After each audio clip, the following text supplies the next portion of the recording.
Well, he attack me, but Jaden Chase, they have to make the fans them know what really are going on. Blessings Nation, and now welcome to the channel. Yeah man, Jaden Chase, another one that we go bring on another reasoning on the topic of current affairs. So if you're new to the channel, just a pass through, but to find the reason insightful, well I'm suggesting to you that you click the subscribe icon and let your voice be heard, like and share the video, and drop a comment in the comment section. Now, let's get right into the reasoning. Now Nation, this has definitely reignited calls by residents for more CCTV cameras in and around the Anchovy St. James area, with one resident even going as far as to say 7 individuals lose them life in a broad daylight in what can be considered a stone throws away from the Anchovy police station. Now Nation, the deceased has been identified as Christopher Kerr, otherwise called Stoker, of Duckett's Road in Cambridge, St. James. Now the official reports by the Anchovy police are that at about 12:45 p.m. Kerr was traveling in his Toyota pickup truck when reaching the intersection at Anchovy Square. And for those who know the area, they would consider that basically at the police station.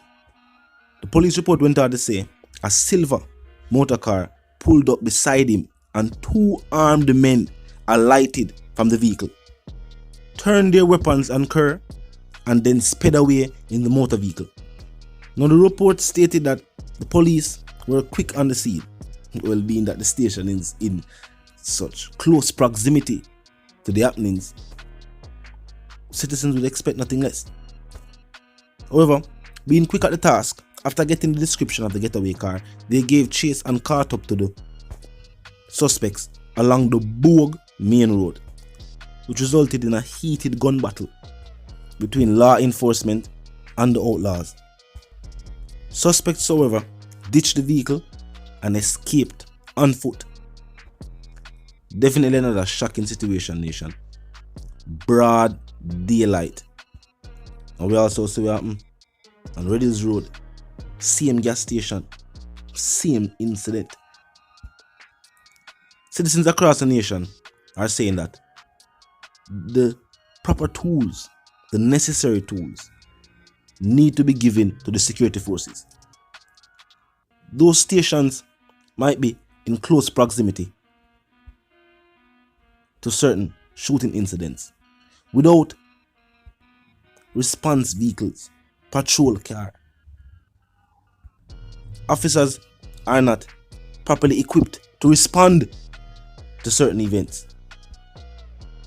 Them in the station, more likely them hear the shots, but them also hear the car speed off. You're gonna need a vehicle to pursue. This situation happened in close proximity to a police station. No cameras were available, just the description of the vehicle. Remember, the report is that the individuals exited the vehicle to carry out.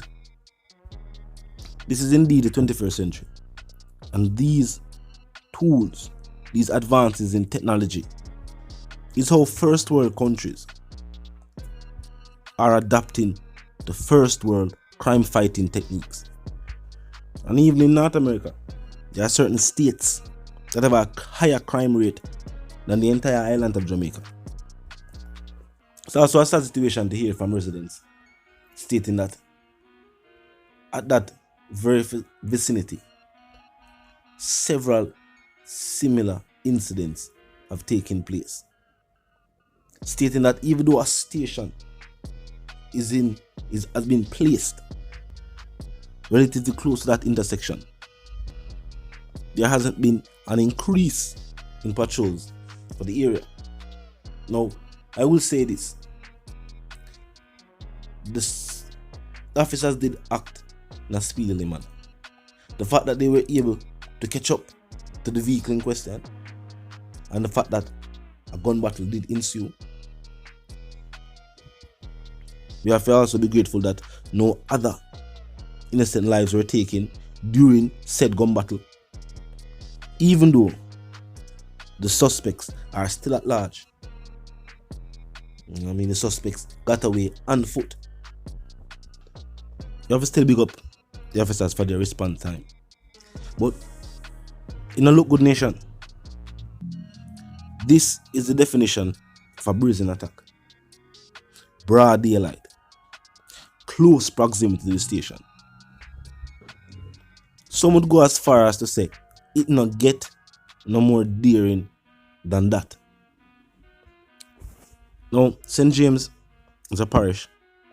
It's always been a troubled parish.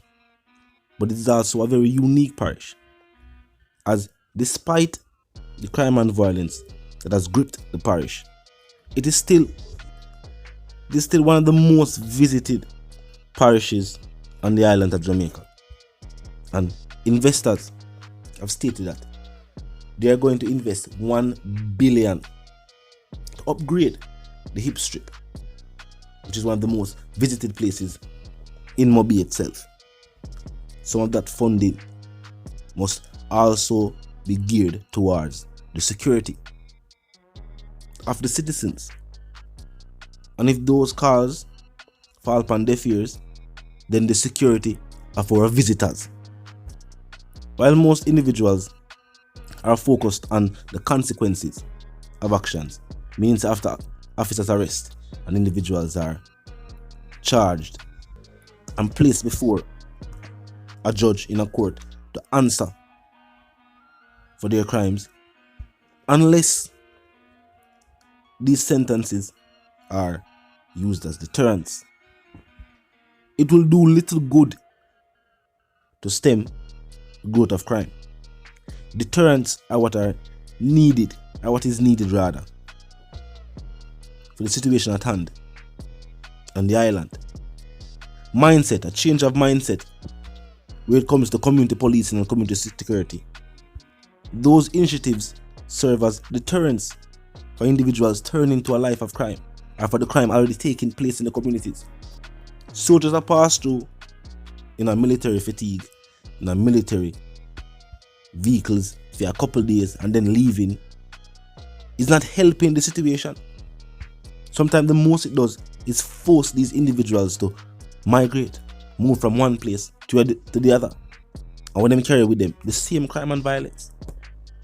This individual is saying that he has lived in the Anchovy community and he was also born, raised there. And he's saying that despite the police station being right there, as several people lose their life right there from gun violence. That means the police station was placed there for a reason, but it has not served as a deterrent. The only thing would have stopped individuals from doing things like that at that vicinity. If you have CCTV cameras, so people know that even if they are able to get away from the scene after committing the act, they will be found. Because in this situation, if it wasn't for the gun battle that ensued and the fact that the outlaws ditched the vehicle, officers would have no leads except the description of the vehicle. Talk to me in the comment section. Let me know if you agree with residents saying that the necessary tools are still needed by the security forces for them to carry out those jobs, or rather carry out their jobs in an efficient manner. And until these tools are allocated to the necessary hotspots, crime spots as they would call them, we can hardly see any sustainable solutions being presented by the security forces. Talk to me in the comment section. Vice the one called J00t0ut, a news correspondent. If you're new to the channel, just pass through, but you like the reason and of course you like the point of view, well, I'm suggesting to you that you click the subscribe icon and then the bell icon and put it on all. And this is how you know you'll be notified of all fresh content. As soon as fresh content is uploaded and made available for you right here on the platform. The like icon is also in close proximity to the share icon. Drop a like and bust a share. Tell a friend, tell them sister, them brother, them for check out check out reason. Join the discussion. The comment section is always open 24/7. Never lock yet. Just be respectful and mindful of the guidelines. But other than that, drop your thoughts, your comments, and yes, your opinions there, and we can continue the reasoning via the comment section. Broad daylight, basically at the station gate. No, officers were quick to respond, though we will state that, Know what I mean? Residents whoever are calling for equipment to be given to the officers. Talk to me, make me know. And to the reason again, you know the sentiments, and for those who don't, you might not move settings from, and my sentiments for you and yours are going to live, love and prosper. Stay tuned.